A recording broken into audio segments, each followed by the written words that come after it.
আলহামদুলিল্লাহ, আমরা গতকাল পর্যন্ত আলোচনা করেছিলাম মদিনার ইহুদি গোত্র বনু নাজিরের নির্বাসন এবং তারা নির্বাসনের পরে মদিনা থেকে তারা বের হয়ে গেলেন এবং এরপরে কিছুক্ষণ পরেই খন্দক যুদ্ধ হয়েছিল, যেটাকে আহজাবের যুদ্ধ বলা হয়েছে কোরআনে কারিমে, যে ব্যাপারে সূরা আহজাব অবতীর্ণ হয়েছে। এবং তার পূর্বে আরও দু একটি অভিযান পরিচালিত হয়, দামাতুল জান্দানের অভিযান, এছাড়াও কারা অভিযান, যেই অভিযানে সাহাবায়ে কেরাম পা ফেটে গিয়েছিল এবং পায়ে পট্টি বেঁধেছিলেন। এরকম আরও কিছু অভিযান, দ্বিতীয় বদরের অভিযান, এই অভিযানগুলি পরিচালিত হয়। তো বনু নজিরকে যখন মদিনা থেকে বের করে দেওয়া হলো, এরা কেউ তো সিরিয়ায় চলে গেল, কেউ যে খায়বারে অবস্থান নিল। তো তাদের যে প্রধান নেতা ছিল সে হচ্ছে হুয়াই ইবনে আখতাব, বনু নজির গোত্রের প্রধান সর্দার, এবং সে যথেষ্ট প্রভাবশালী ছিল এবং তীক্ষ্ণ বুদ্ধির অধিকারীও ছিল। তারা মদিনা থেকে বের হয়ে শুধুমাত্র বসে থাকলো না, তারা চিন্তা করতে লাগলো কিভাবে করে এই মদিনার দখল আবার নেওয়া যায়।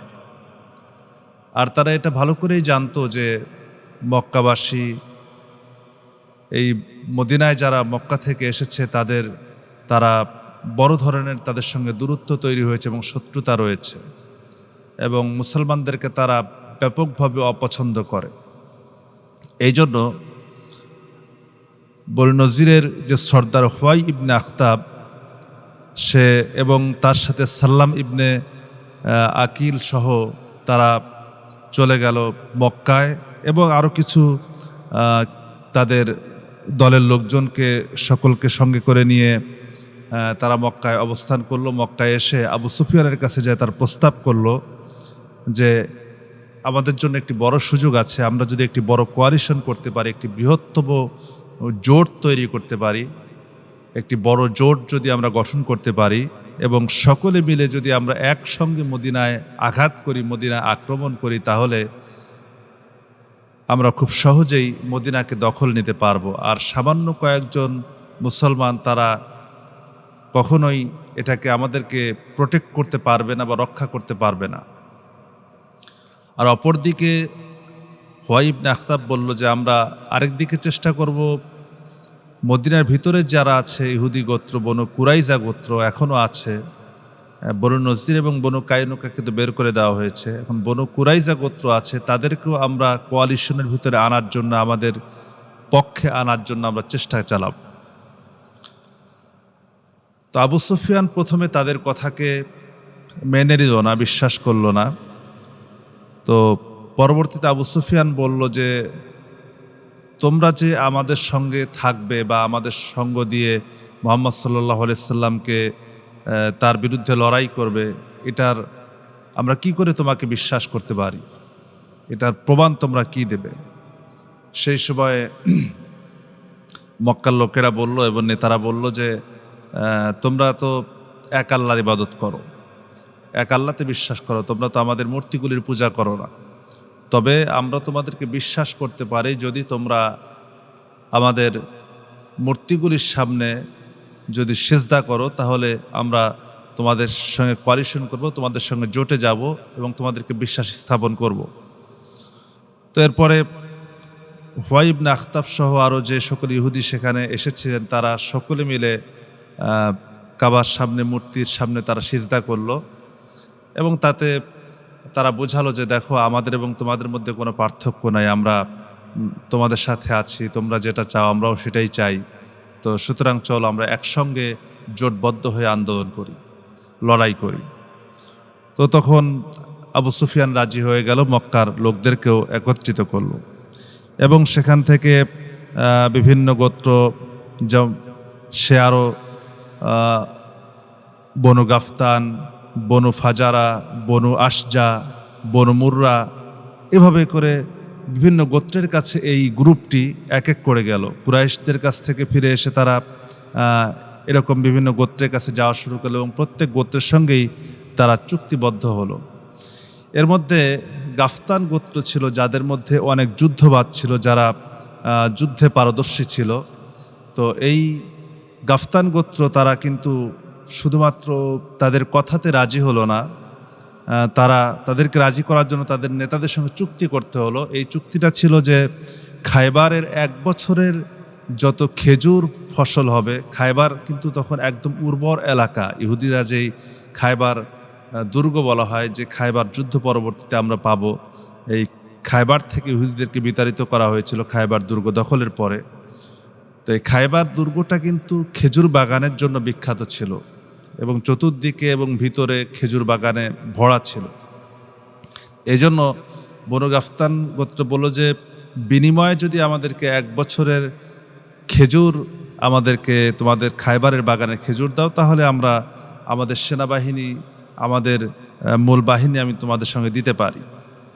তখন বনু নজির সেটাও রাজি হয়ে গেল এবং বনু গাফতান সেখানে তারা তাদের যে বিভিন্ন গোত্র ছিল, যে উয়াইনা ইবনে হিসন গোত্র থেকে, এটা বনু গাফতারের গোত্র, এখান থেকে 1000 সৈন্য এই বাহিনীর সঙ্গে যুক্ত হলো। হারিস ইবনে আউফ মুররা থেকে 400 সৈন্য, মাসুদ ইবনে রুখাইলা থেকে আরও 400 সৈন্য, 300 সৈন্য, সব মিলিয়ে গাফতান ও মিত্রদের, তাদের যারা মিত্র ছিল এবং গাফতান গোত্রের, এদের প্রায় টোটাল সৈন্য সংখ্যা দাঁড়ালো প্রায় 4500। তো এখানে টোটাল সৈন্য সংখ্যা যেভাবে কোয়ালিশন হলো তা হচ্ছে কুরাইশ এবং কিনানা থেকে, অর্থাৎ কুরাইশ বাহিনী এবং এদিক থেকে যারা এসেছে এদের সংখ্যা ছিল প্রায় 4000, এবং গাফতান গোত্র এবং তাদের যে মিত্রগুলি ছিল এদের সংখ্যা প্রায় ছিল এরকম আরও 4500। আর ইহুদিদের মধ্য থেকে এবং এদিকে খায়বার থেকে অন্যান্য জায়গা থেকে যারা এসেছিল এদের সংখ্যা টোটাল মিলিয়ে কোনো বর্ণনা এসেছে 10,000 সংখ্যা তাদের, এবং অথবা কোনো বর্ণনা এসেছে 12,000-এর কথাও বলা হয়েছে। কোনো কোনো ইতিহাসবিদ 12,000-এর কথাও বলেছেন। তো এই যে 12,000 সৈন্য, আরবের বিশ্বে তখন কিন্তু সাধারণত তাদের যে যুদ্ধগুলি পরিচালিত হতো বা বিভিন্ন গোত্রে বা বিভিন্ন দলের সঙ্গে যে যুদ্ধগুলি পরিচালিত হতো, এই যুদ্ধগুলি তো সাধারণত এমন হতো যে এইখান থেকে 200 জন, ওখান থেকে 500 জন বা 50-60 জন, বেশির বেশি 1000, 2000, 3000, এর বেশি চিন্তাও করা যেত না যে এর বেশি লোক নিয়ে একটি পুরা বাহিনী চলতে পারে বা একটি পুরা বাহিনী আক্রমণ করতে পারে। এই ধারণাটাও মূলত আরবদের মধ্যে ছিল না যে এত বড় একটা বাহিনী গঠন করা যেতে পারে। আর জনসংখ্যাই বা তখন কত ছিল। তো নবী করিম সাল্লাল্লাহু আলাইহি সাল্লাম যখন এই সংবাদ পেলেন যে প্রায় 10,000 সৈন্য নিয়ে বা 12,000 সৈন্য নিয়ে তারা সরাসরি মদিনা আক্রমণ করবে। মদিনা তো আল্লাহ তাআলা তার রাসূলের জন্য মদিনাকে কেন বাছাই করেছেন হিজরতের জন্য, আমরা কিন্তু হিজরতের পর্বে সেটা আলোচনা করেছি যে মদিনা 3 দিক থেকে বেষ্টিত। 2 দিকে হাররা, অর্থাৎ উঁচু উঁচু পাহাড় দিয়ে নিরাপদ করা হয়েছে, আরেক দিকে বাড়িঘর, খেজুর বাগান, সেদিক থেকেও চাইলে শত্রুরা ঢুকতে পারবে না উত্তর দিক থেকে। আবার পূর্ব পশ্চিমে পাহাড় রয়েছে, এদিক থেকেও ঢুকতে পারবে না। ঢোকার একটাই রাস্তা আছে, সেটা হচ্ছে দক্ষিণ দিক। আর এই দক্ষিণ দিক থেকে যদি ঢুকতে চায়, আর এই 10,000 সৈন্য যদি মদিনার ভিতরে একযোগে ঢুকে পড়ে, তাহলে সেখানে রক্ষা পাওয়ার মতো কোনো উপায় থাকবে না। তো রাসূল করিম সাল্লাল্লাহু আলাইহি সাল্লাম সাহাবীদেরকে নিয়ে পরামর্শ সভায় বসলেন। তো সাহাবীদের মধ্যে এক একজন এক এক রকম পরামর্শ দিলেন। আর অধিকাংশর মাথায় চিন্তা ছিল এত বড় বাহিনী আমরা কিভাবে মোকাবেলা করব। আমরা তো কখনো এত বড় বাহিনী মোকাবেলা করিনি বা এত বড় বাহিনীর কল্পনাও কখনো চিন্তা করিনি। মদিনাবাসী, তাদের মধ্যে আওস এবং খাজরাজদের মধ্যে দীর্ঘ সময়ব্যাপী তাদের মধ্যে লড়াই হয়েছে, কিন্তু তারা তো কখনো এত বড় বাহিনী বা এত বিরাট চিন্তাও তারা কখনো কল্পনা করেনি। এজন্য সকলেই যেই সিদ্ধান্তই দিক না কেন, সেই সিদ্ধান্তগুলো আল্লাহ রাসূলের কিন্তু তখন পছন্দ হচ্ছিল না।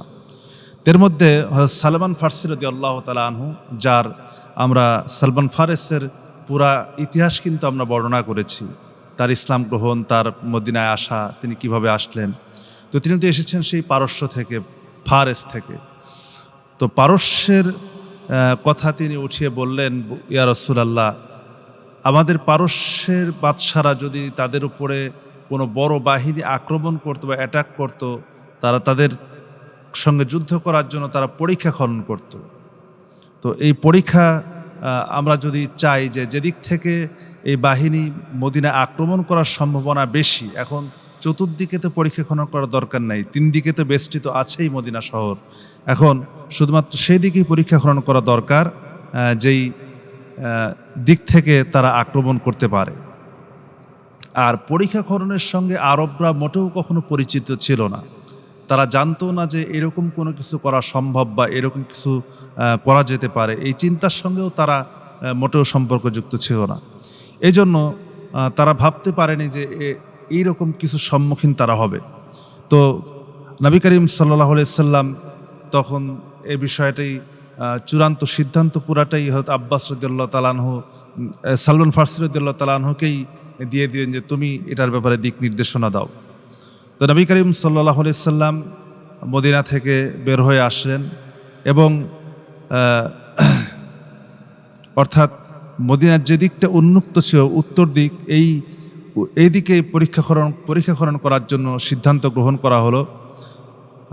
এবং বাকি দিকগুলিতে তো একদম সব কিছু দিয়ে বেষ্টিত করে রাখা আছে, ঘিরে রাখা আছে, এদিক থেকে তো আক্রমণ করার সুযোগ নেই। তো পরীক্ষা খনন করা যখন হচ্ছে, পরীক্ষা খনন করার সময় রাসূল করিম সাল্লাল্লাহু আলাইহি সাল্লাম প্রথমে নিজে তিনি কোদাল দিয়ে পরীক্ষা খনন করার কাজ তিনি শুরু করেন। রাসূল করিম সাল্লাল্লাহু আলাইহি সাল্লাম যখন নিজে কাজ শুরু করেছেন তখন এটা দেখে সকল সাহাবায়ে উৎসাহ হয়ে যেন প্রতি 10 জন সাহাবীর জন্য 40 হাত জায়গাকে বরাদ্দ করে দেওয়া হয়। এবং এটা কিন্তু একেবারে ছোট পরীক্ষা বলা যায় না, এটি অনেক লম্বা ছিল, প্রায় 5 কিলোমিটার বা তারও বেশি এটি দীর্ঘ লম্বা পরীক্ষা খনন করা হয়েছিল। এটির গভীরতা ছিল প্রায় 9 হাত বা 9 ফুট এরকমটা বলা হয়েছে, আর চওড়া ছিল 12 ফুট, অর্থাৎ এতটা চওড়া রাখা যেন কোনো শত্রু বাহিনী ঘোড়ায় চড়ে যেন ওই পার থেকে এপারে ঘোর লাভ দিয়ে যেন ঘোরসর হয়ে যেন আসতে না পারে, মানে ঘোড়া তো অনেক দূর পর্যন্ত লাভ দিতে পারে, সে হিসেব করে পরীক্ষার চওড়াটা করা হয় যেন লাভ দিতে গেলে যেন তারা সেখানে পড়ে যায়। এবং 9 ফিট গভীর করা হয়, একটি মানুষের উচ্চতা অনুযায়ী সে সময় সে গভীরতা তাকে করা হয়।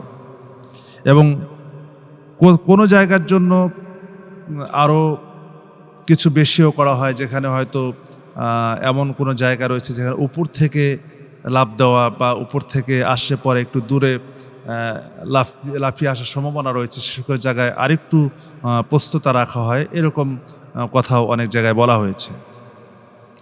তো নবী করিম সাল্লাল্লাহু আলাইহি ওয়াসাল্লাম যখন পরীক্ষা খনন করছেন, সাহাবায়ে কেরাম পরীক্ষা খনন করছেন, সে অবস্থায় একজন সাহাবী এসে অত্যন্ত ক্ষুধায় তারা কষ্ট করছেন।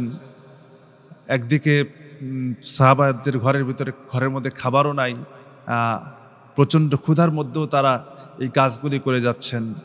এবং সাহাবায়ে কেরাম উচ্চস্বরে কবিতা আবৃত্তি করছেন যে আমাদের এই জীবন যতক্ষণ পর্যন্ত থাকবে ততক্ষণ পর্যন্ত আমরা তার রাসূলের আনুগত্য করে যাব, যতক্ষণ পর্যন্ত জীবন থাকবে। তো এভাবে করে তারা পরিশ্রম করছেন। একজন সাহাবী এসে জামার আস্তিন উঠিয়ে দেখালেন যে পেটের সাথে একটা পাথর বাঁধা। রাসূল করিম সাল্লাল্লাহু আলাইহি ওয়াসাল্লাম তাকে সান্ত্বনা দেওয়ার জন্য হুজুর নিজের জামাটা উঠালেন। হুজুর সাহাবী তাকিয়ে দেখেন যে রাসূল করিম সাল্লাল্লাহু আলাইহি ওয়াসাল্লামের পেটে 2টা পাথর বাঁধা। সাহাবী আর কিছু বলতে পারলেন না, সেখান থেকে ফিরে গেলেন। তো এইভাবে করেই এই পরীক্ষা খননের কাজ চলছিল। এমন সময় হযরত জাবির রাদিয়াল্লাহু তাআলা আনহু এসে আল্লাহ রাসূলকে দাওয়াত দিলেন যে ইয়া রাসূলুল্লাহ, আমার বাড়িতে 8-10 জনের খাবারের মতো ব্যবস্থা হবে, আপনি যদি আমার বাড়িতে আসতেন, কয়েকজন সাহাবী নিয়ে খাবারের জন্য আমার স্ত্রী আপনাকে দাওয়াত করেছে।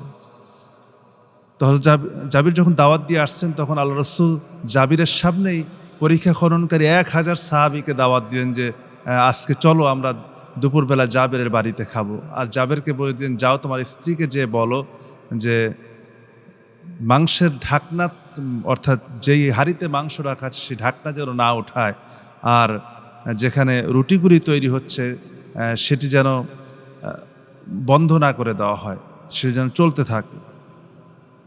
তো তো হযরত জাবির যে স্ত্রীকে বলছেন সর্বনাশ হয়ে গেছে, এখন কি করব, আমার তো কোনো উপায় না, আমি তো 10 জনকে দাওয়াত দেওয়ার জন্য গিয়েছিলাম, আল্লাহ রসুল তো পুরা টিম ধরেই নিয়ে আসতেছেন আমার বাড়িতে, আমি এখন কি করব। এত পেরেশান দেখে স্ত্রী বলছেন, আহ, আপনি পেরেশান হবেন না, অবশ্যই রসুল যখন বলেছেন তখন এর ভিতরে কোনো না কোনো বিষয় আছে, আপনি আগে বলুন যে আল্লাহ রসুল আপনি আসার সময় আপনাকে কোনো নির্দেশনা দিয়েছে কিনা। হযরত জাবের কিন্তু নির্দেশনার কথা বলতে ভুলে গিয়েছেন, আল্লাহ রসুল যা বলেছেন, কিন্তু স্ত্রী স্মরণ করিয়ে দিচ্ছেন যে আল্লাহ রসুল যেহেতু বলেছেন অবশ্যই এর ভিতরে আল্লাহ তাআলা বরকত দেবেন, কিন্তু আপনি বলুন যে আল্লাহ রসুল কোনো নির্দেশনা দিয়েছেন কিনা। তখন হযরত জাবের স্ত্রীকে সেই নির্দেশনার কথা বললেন, সাহাবায়ে কেরাম আসছেন, দাওয়াত খেলেন, চলে গেলেন।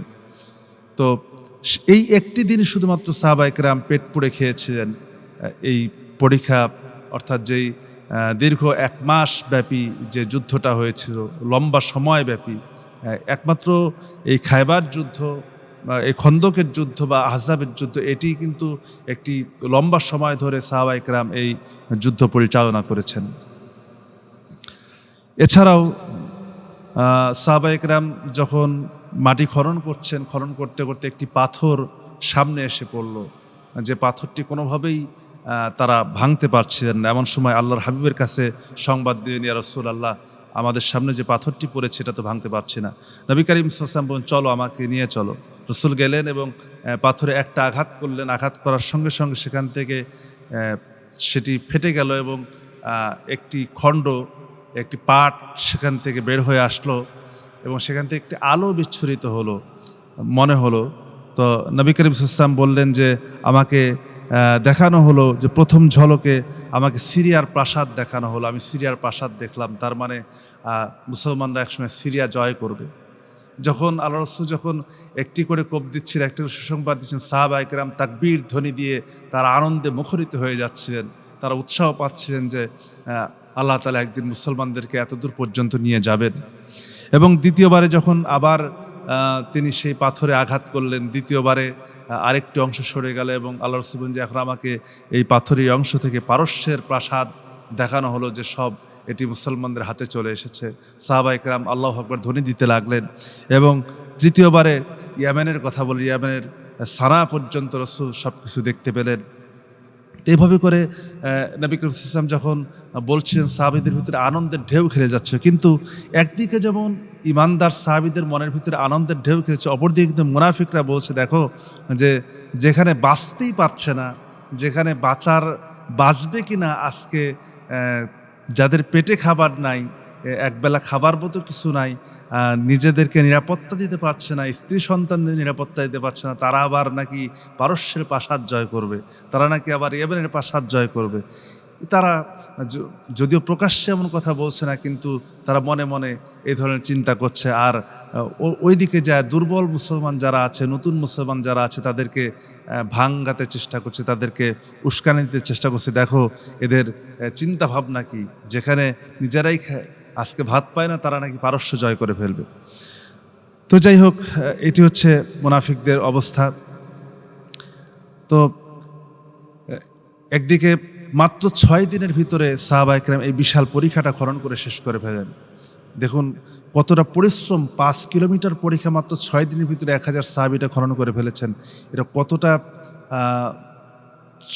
শ্রম দিয়ে, কতটা সময় এর পিছনে ব্যয় করেছেন।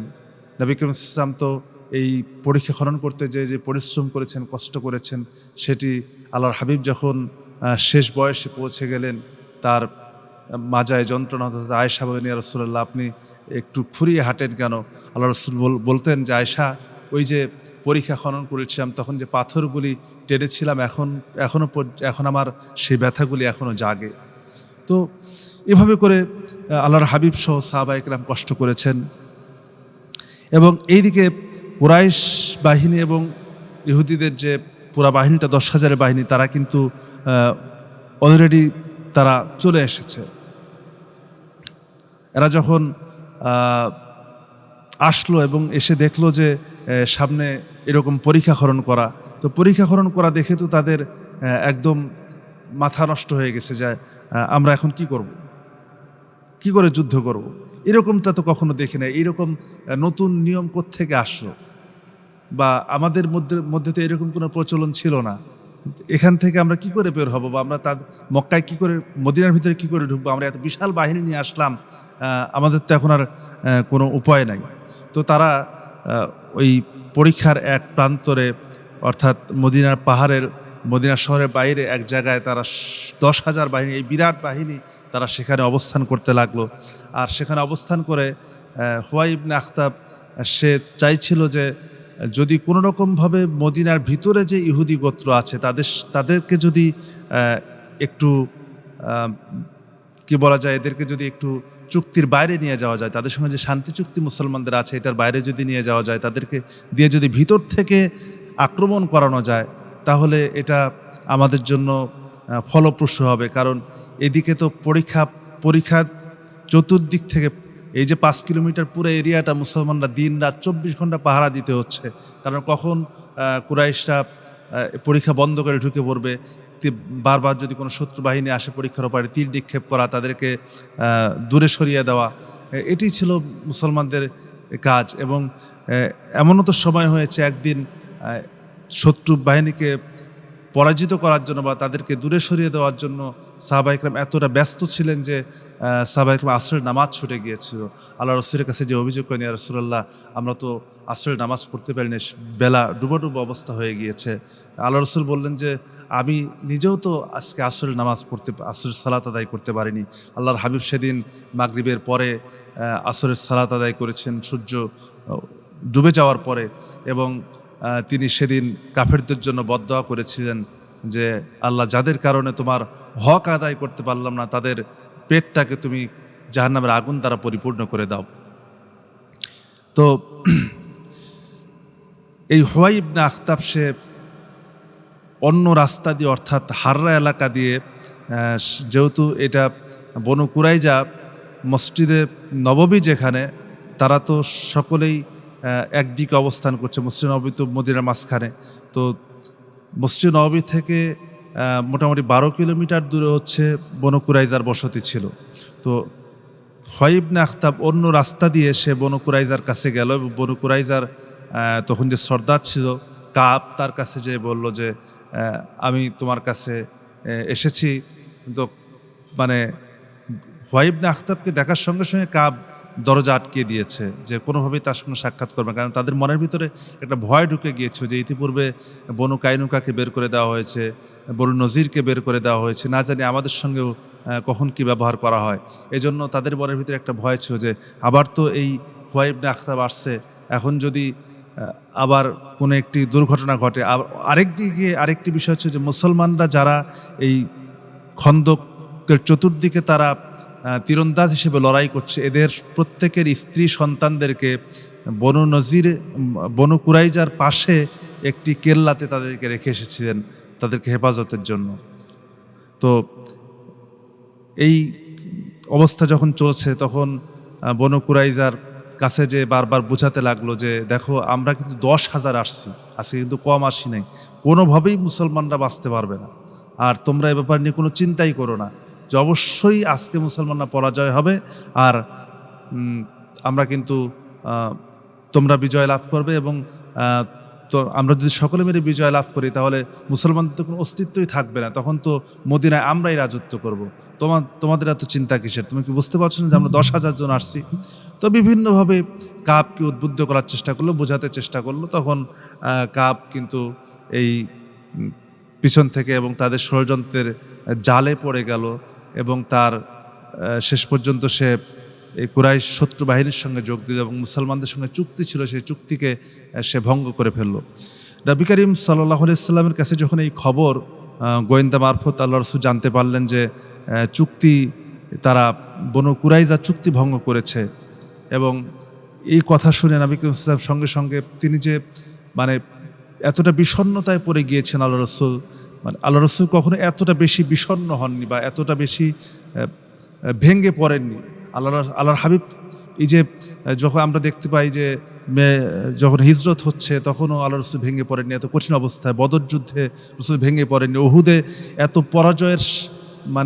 পরাজয় হয়ে যাচ্ছে, তারপর আল্লাহ রসুল ভেঙে পড়েননি। আবার উল্টা তাদের পিছনে শত্রু লোক পাঠিয়ে তাদেরকে শায়েস্তা করেছেন এবং তাদেরকে হুমকি দিয়েছেন যে না এখন আমরা ভেঙে পড়িনি। তো যদি এই অবস্থা হয় তাহলে আল্লাহ রাসূল এখানে ভেঙে পড়লেন এবং দুইজন সাহাবীকে সাদ ইবনে মুআজ এবং সাদ ইবনে উবাদাকে পাঠালেন যে তোমরা একটু খবর নিয়ে আসো যে তারা কি সত্যি চুক্তি ভঙ্গ করেছে কিনা।